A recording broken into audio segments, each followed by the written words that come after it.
Hey guys, what's up? Evil Zombie here. So today I'm going to be talking to you about a book I got from the DM's Guild, the Dungeon Masters Guild. It's just an awesome story. It's a compilation of 3 different adventures you can get, and that's Holly, everyone. Say hi.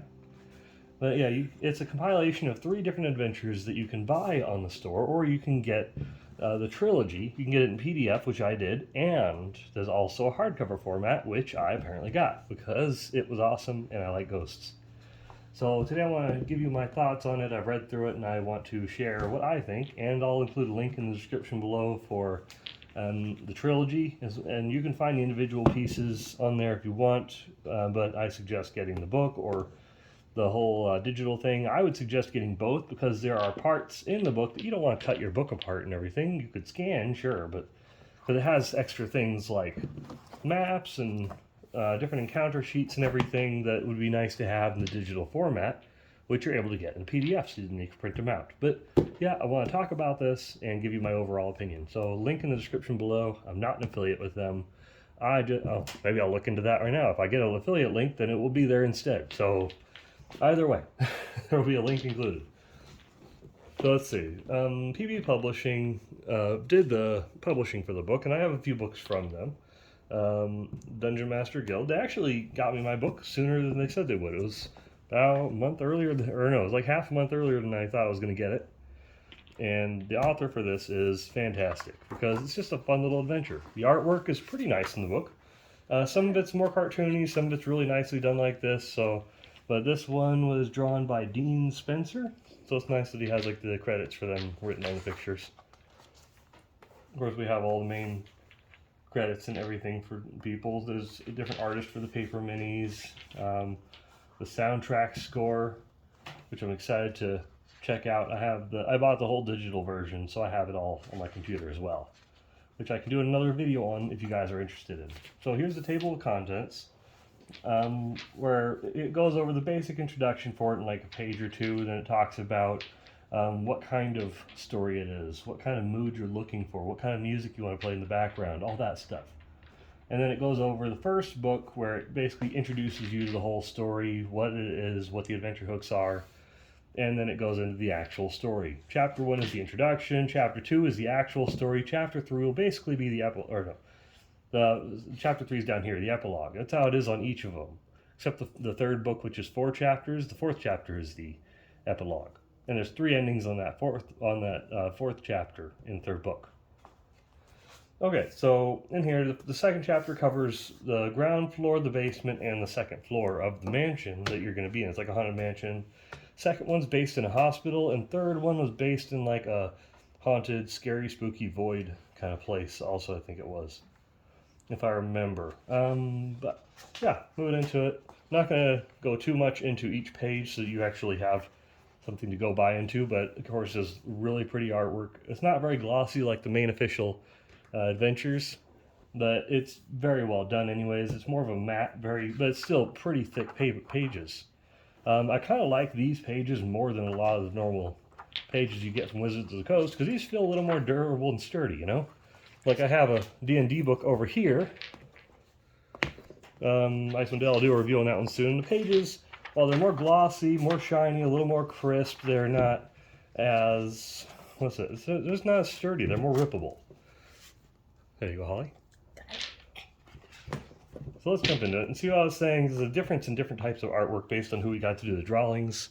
I know it's hard to keep the same artist for everything sometimes, maybe money. Like, that's a fantastic picture. It's so cool. But then it's a little cartoony over here, but it gets the point across. And it's not a bad picture. But anyways, they have the adventure hooks, what sets your character down into the adventure, why they're there.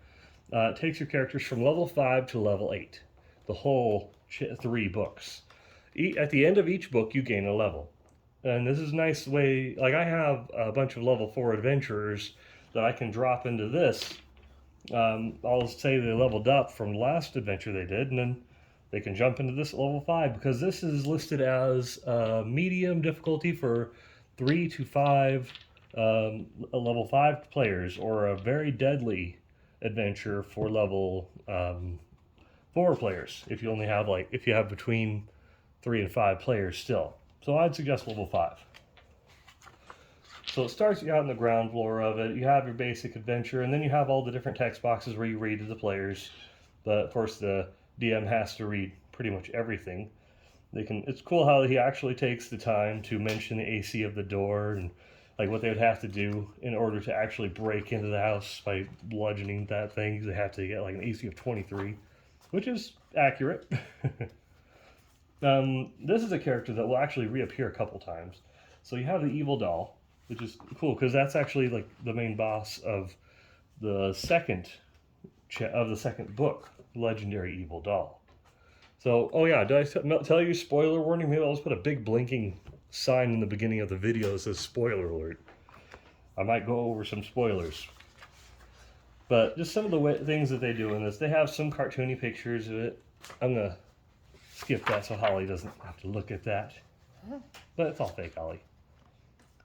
But yeah, no, it's nice. Chapter 3 is the epilogue. Each epilogue chapter is very short, but it does a nice job in concisely ending the story. So it's like if the evil doll survives, if the evil doll is defeated.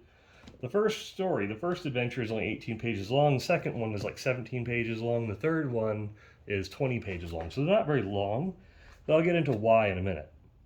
And it's pretty nice. And of course, we're back to some cool artwork, some different stories and visions with some kid pictures that they've drawn, and just a nice set of settings throughout it that are nice and creepy. But I would suggest having spooky music play in the background, or like light piano, things like that, something with cello, like a nice lows and then very gentle piano going on. Right, Holly? Just to kind of have the mood pick up for it, because you want to just kind of have a constant state of creepiness in the air, you know? It just kind of really helps you out in that. So if I scroll ahead, there we go. And yeah, there's endings, more cool artwork. I love it. I love all the artwork in this. I'm skipping past a lot of it, I know. But yeah, Appendix A. Appendix A is about the monsters. You have stat blocks. You can do stuff like the Tome of Foes, I think. It does recommend, I think it's in this book, where they recommend you getting the Tome of Foes, and a few other different, was it the Guide to no, it wasn't, the Guide to Monsters isn't in there. I think it was Tome of Foes and a few other ones. I'll have to put a link in there, but it's all in the beginning section. But yeah, they have different kinds of creatures for you to throw at your thing. The evil doll, I think the legendary evil doll is in here somewhere. There it is, legendary evil doll. That one's a legendary kind of creature, so it has different layer actions and stuff. And it's just really nice because you have different kinds of pictures, nice big stat blocks with cool descriptions in them. And they didn't just do stat blocks. They actually gave you descriptions of everything, which I think was a nice touch. Skipping past all that, where's the items? There we go. Magic items is a very short section. It's 1 page. But we're not here for that. It's okay. It's cool though. But Appendix C is where you'll spend a lot of time. This is why I suggest getting the digital one. Because if you have a TV like me for your main screen, you're going to want to pop one of these on there. And then you can keep it zoomed in to the section they're in. So you can just zoom into the area over here and then move them into the next section. Or you can delete sections and then just put those pictures on when they're in that room, you know? However you would like to do it. But the pictures, they're all basic, but they're not just plain. They don't feel plain at all. Oh, you got a nat 20. Very nice, Holly.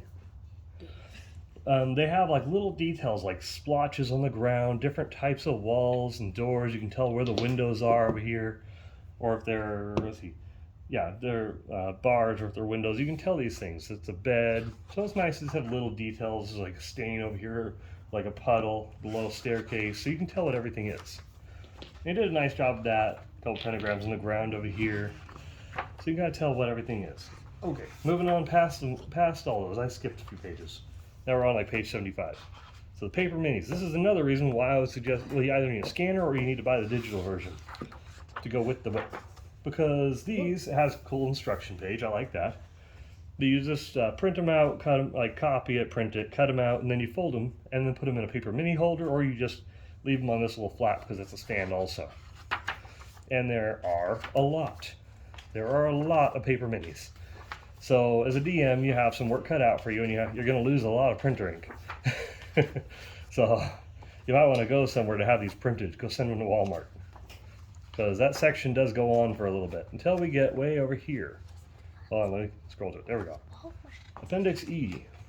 Appendix E is cool because it's all the encounter sheets for every fight, every combat encounter in the entire. Oh yeah, and all those monsters that are in those minis. That's every creature you encounter and fight in the entire book.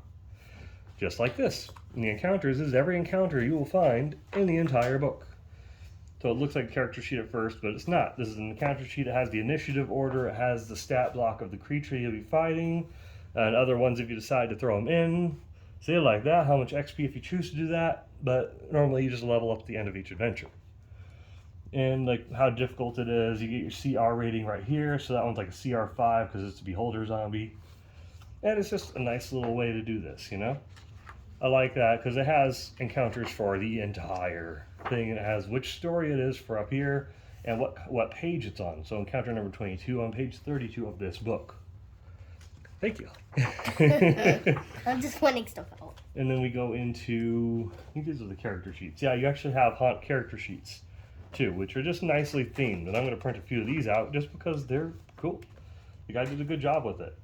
He kind of redid the character sheets to just his style, how he wanted them to look. And you get a bunch of them. You get a bunch of them. You get a bunch of them. You get a bunch of them. There you go. That's the last one of those. You're skipping too much pages. That was all the same kind of sheet. You skipped too much pages. That was all the same. That's why I was just skipping through. You got like a good 30 pages of just character sheets. Too much. So good.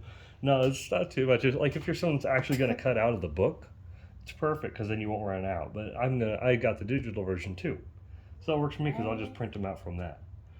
Okay, so this is for the 5th edition of Dungeons and Dragons, which is the most popular edition right now. That's the current one.